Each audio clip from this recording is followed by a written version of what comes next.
거룩하신 하나님, 저희를 지난밤 편히 쉬게 하시고 기도의 자리로 불러주셔서 감사합니다. 아침에 눈을 뜨고 하루를 시작하는 이 순간이 우연이 아니라 주님께서 허락하신 귀한 선물임을 기억하며 살아가게 도와주시옵소서. 예수님 이름으로 기도합니다. 아멘. 다 같이 찬송가 459장 찬송가 459장 함께 찬양합니다.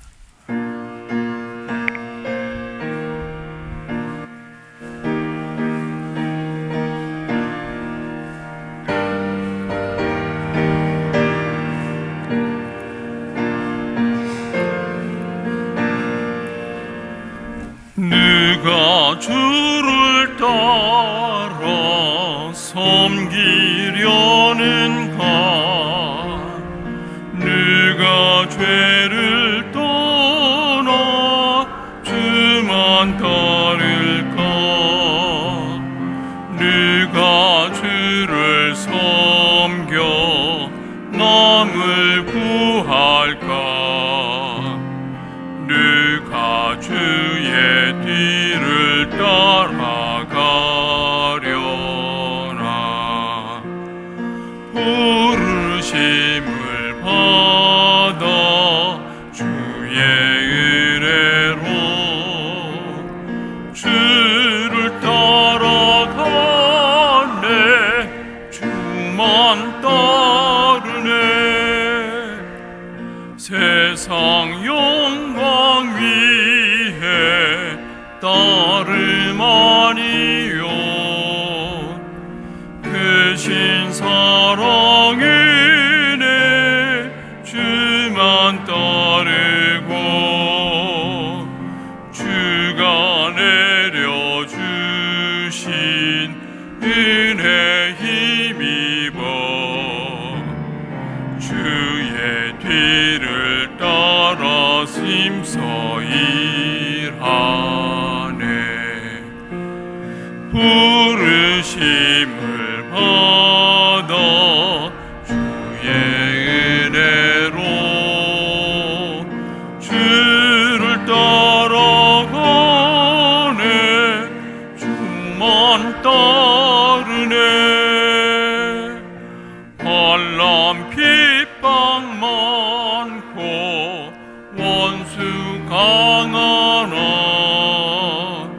주의 용사도 힘이 강하니 누가 능히 이겨 넘어뜨리랴? 변함없는 진리 승리하리라.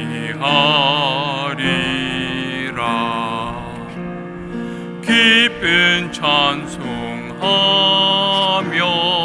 주의 은혜로 주를 따라가네. 주만 따르네. 오늘 우리에게 주시는 하나님의 말씀은 시편 49편 6절에서 13절 말씀까지입니다. 시편 49편 6절에서 13절 말씀, 우리 다 같이 한 목소리로 읽으신 후에 담임 목사님께서 말씀 전하여 주시겠습니다. 자기의 재물을 의지하고 부유함을 자랑하는 자는 아무도 자기의 형제를 구원하지 못하며 그를 위한 속전을 하나님께 바치지도 못할 것은 그들의 생명을 속량하는 값이 너무 엄청나서 영원히 마련하지 못할 것임이니라. 그가 영원히 살아서 죽음을 보지 않을 것인가? 그러나 그는 지혜 있는 자도 죽고 어리석고 무지한 자도 함께 망하며 그들의 재물은 남에게 남겨두고 떠나는 것을 보게 되리로다. 그러나 그들의 속 생각에 그들의 집은 영원히 있고 그들의 거처는 대대에 이르리라 하여 그들의 토지를 자기 이름으로 부르도다. 사람은 존귀하나 장구하지 못하며 멸망하는 짐승 같도다. 이것이 바로 어리석은 자들의 길이며 그들의 말을 기뻐하는 자들의 종말이로다. 아멘. 땡그랑하고 동전 소리가 볼륨이 좀 이상합니다. 오늘 땡그랑하고 동전 소리가 들림과 동시에 당신의 부모님 또 형제 자매의 영혼이 연옥에서 천국으로 올라갑니다. 이것이 바로 중세 그 유명했던 면죄부의 사건입니다. 종교개혁이 시작된 근본적인 원인은 바로 면죄부가 그 당시 중세 가톨릭의 일반적인 하나의 현상이 된 것에 대해서 그것이 아니다라는 것을 선포함으로 시작이 되어졌습니다. 그런데도 불구하고 그 당시에 중세 가톨릭의 많은 성도들은 그것이 옳은 것이라고 생각을 했고 그대로 했습니다. 오늘날 우리가 갖고 있는 이 공로주의 사상은 이 중세의 이 가톨릭에서 그 뿌리를 갖고 있는 게 상당히 많이 있습니다. 그런데 그것이 성경적이지 아니한 것을 여러 성경이 우리가 보는데 그 중에 하나가 오늘 시편 49편 7절 8절에서 이렇게 이야기를 해주고 있습니다. 아무도 자기 형제를 구원하지 못하며 그를 위한 속전을 하나님께 바치지 못할 것은 그들의 생명을 속량하는 값이 너무 엄청나서 영원히 마련하지 못할 것임이니라. 아무리 면죄부를 사도 그거 가지고는 영혼을 절대로 구원할 수 없다라는 사실을 분명히 이야기를 해주고 있습니다. 왜냐하면 죄에 빠져서 죽어 지옥 간 영혼을 속전한 그 값은 오늘 본문에 보면 그 값이 너무 엄청나서 영원히 그것을 아무리 많은 돈을 벌어도 그것은 불가능합니다 라고 선언해 주고 있습니다. 여러분, 이 사실은 중세 가톨릭의 면죄부만을 겨냥하는 게 아니라 오늘 우리 안에 숨어 있는 이 면죄부 의식을 동일한 목표로 삼고 있습니다. 무슨 말이냐면은 내 안에 자꾸 내가 무엇인가 공로를 해서 내가 무엇인가 노력을 해서 내가 어떤 대가를 지불해서 하나님의 은혜를 내가 얻으려고 하는 이러한 우리의 사고 구조는 다 공로 의식적인 오류라는 거예요. 여러분, 우리가 도대체 하나님을 얼마나 기쁘게 하고 하나님께 뭘 얼마나 대단히 해서 하나님께서 그걸 보시고 어이구 기특하구나, 그래 네가 이렇게 했으니까 내가 이거 주지. 로마서에서 분명히 선언합니다. 세상의 모든 사람은 죄에 빠졌습니다. 단 한 사람도 예외 없이 우리는 다 죄로 물들고 우리가 생각하는 것이나 말하는 것이나 행동하는 것이 다 죄로 오염되어 있어요. 그래서 인간의 어떤 행위나 노력도 결코 하나님을 만족시킬 수가 없어요. 여러분, 이게 믿어지세요? 이게 믿어지셔야 돼요. 안 그러면 오늘 이 시편 49편을 여러분이 잘 읽으셔야 돼요. 우리는 자꾸 내가 가진 어떤 거, 내가 했던 어떤 것이 하나님께 내가 은혜를 얻는 방편으로 생각을 하는데 거기서부터 이제 은혜는 사라지고 종교 생활이 시작되는 거예요. 여러분, 결혼을 했는데 남편과 아내가 서로를 대하는 게 사랑과 은혜로 되면 얼마나 자연스럽고 좋습니까? 그런데 어느 순간부터 남편이나 아내의 눈치를 보면서 내가 남편이나 아내의 사랑을 얻으려면 이렇게 해야 되고 저렇게 해야 되고 그러면서 막 신경을 쓰고 그것을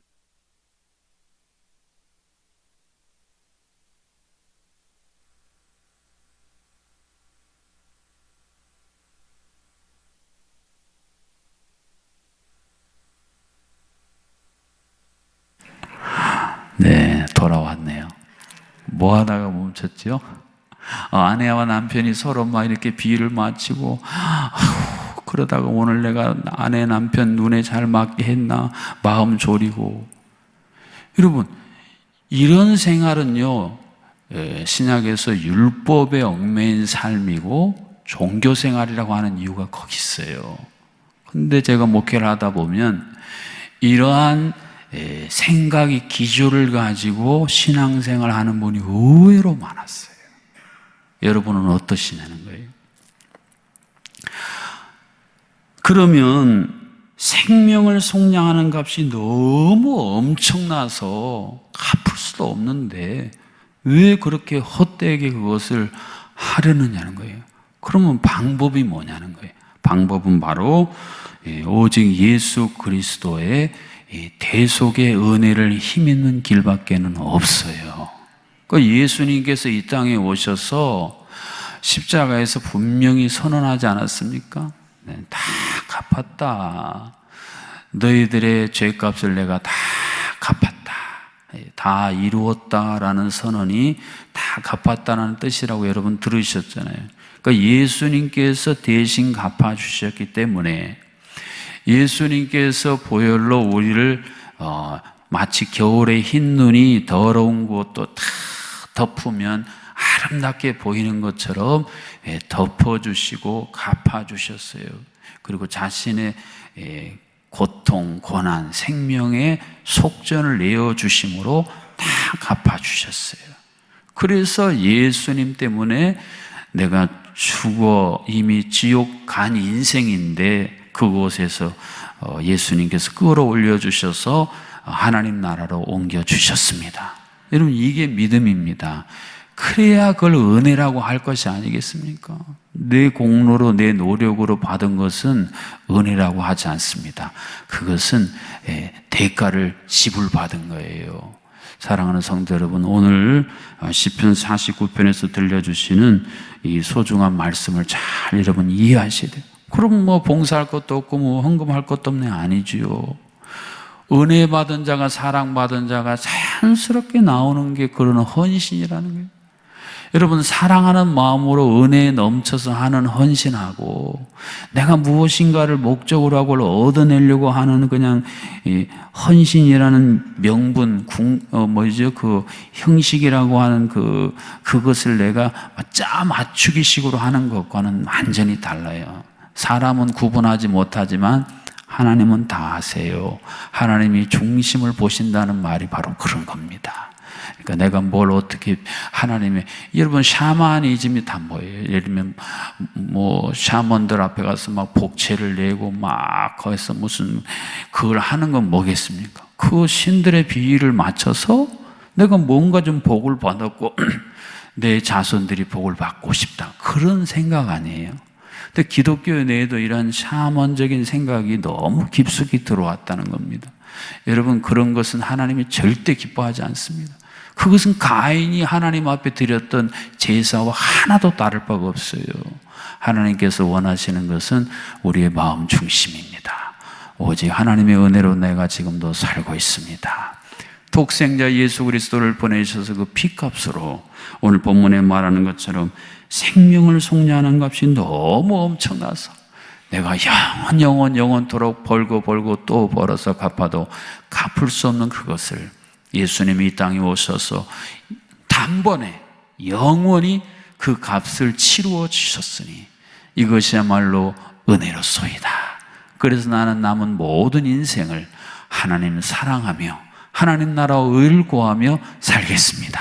이래야 돼야 이게 복음이고, 그래서 종교개혁이 이 중세의 잘못된 신학을 하나님께서 바로잡아 주신 내용이에요. 근데 자꾸 여러분이 우리는 종교개혁이 신앙에 써 있는데 중세로 자꾸 돌아가서 이 면죄부의 공로 사상을 비롯해서 많은 그런 생각들을 여러분이 여러분 안에서 비워내지 못하고 그것에 조종을 받아서는 안 된다는 말씀입니다.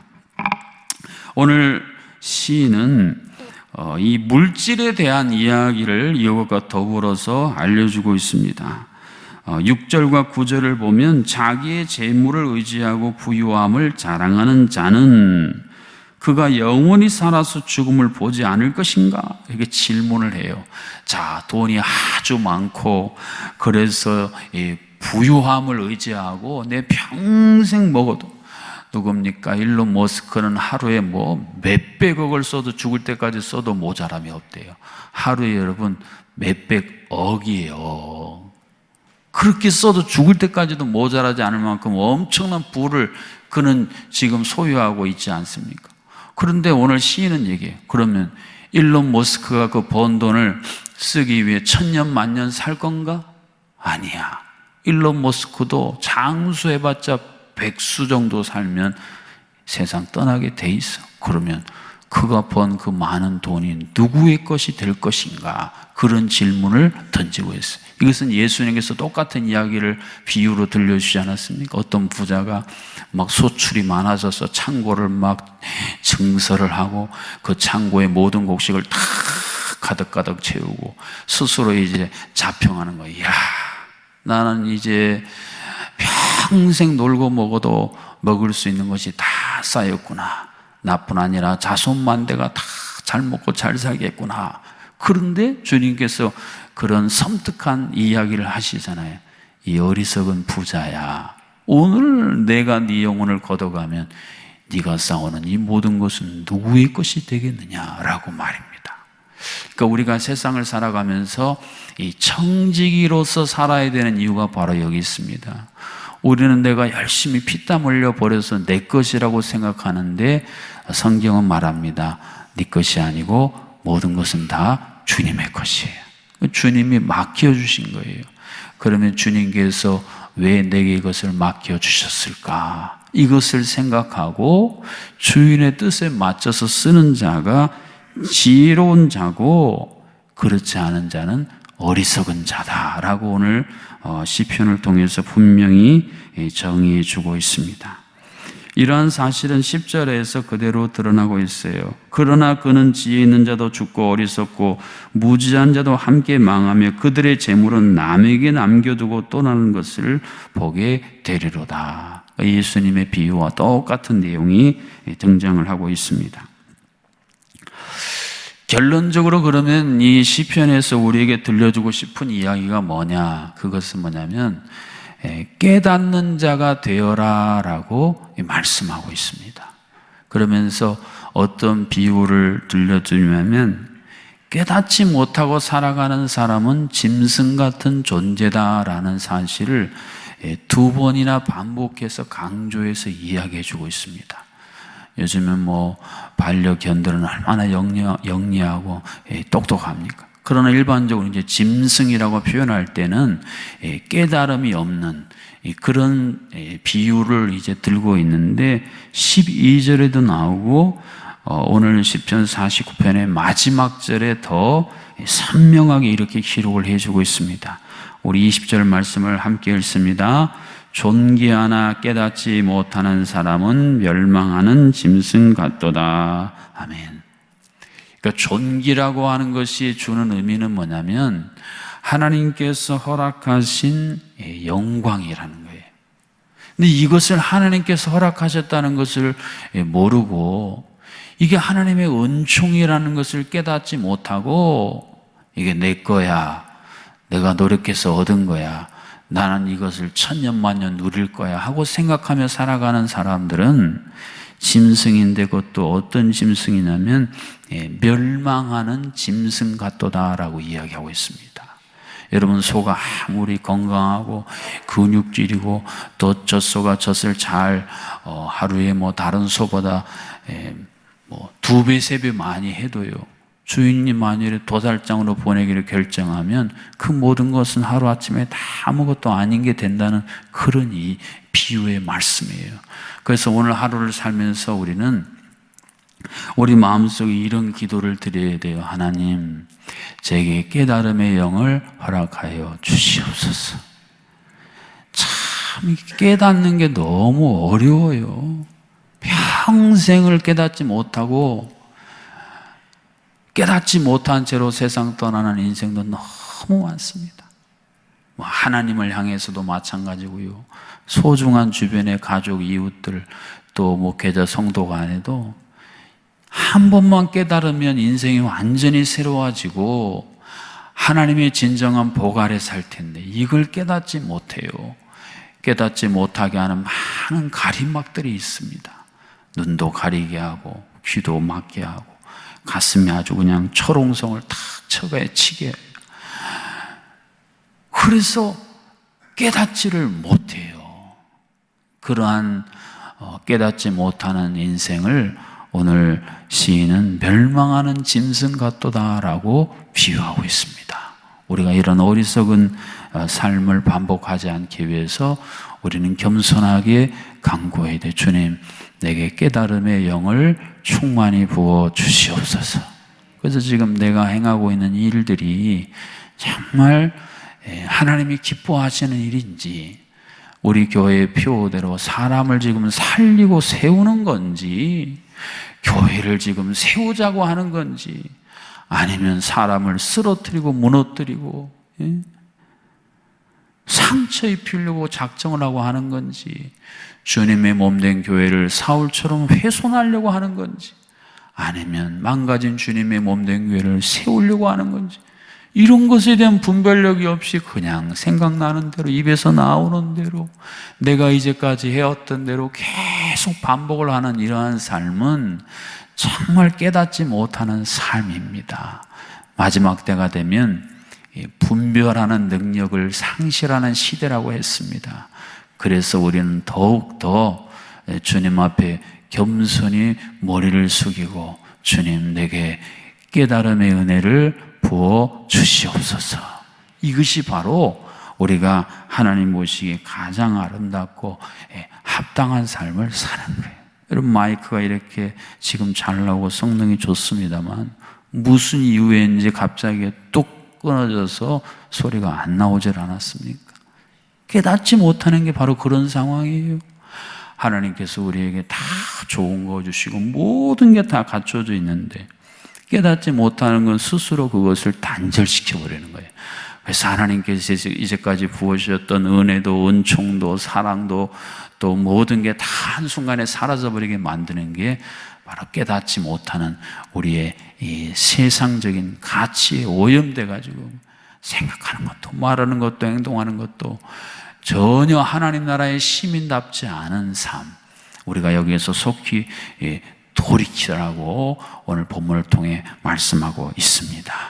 오늘도 이러한 깨달음으로 말미암아 하나님의 깊은 임재 아래서 하나님과 소통하고 공감하는 하루가 되시기를 주님의 이름으로 축복합니다. 기도하시겠습니다. 하나님께서 우리에게 존귀함을 주셨지만 그것이 하나님의 은혜와 은총인 것을 깨닫지 못하고 주님, 교만과 판단과 비판과 무너뜨림으로 도리어 그것을 악용하고 있는 우리의 삶은 멸망하는 짐승 같도다라고 오늘 비유하여 주셨사오니 주님, 이런 어리석은 자의 길에서 속히 돌이키게 하여 주시옵소서. 하나님을 경외하는 지혜와 명철을 통해 우리가 사람을 살리고 세우며 우리의 가정과 교회와 이 나라의 민족을 다시 한번 재건하는 주님, 그러한 하나님 나라의 용사들이 되도록 은혜를 베풀어 주시옵소서.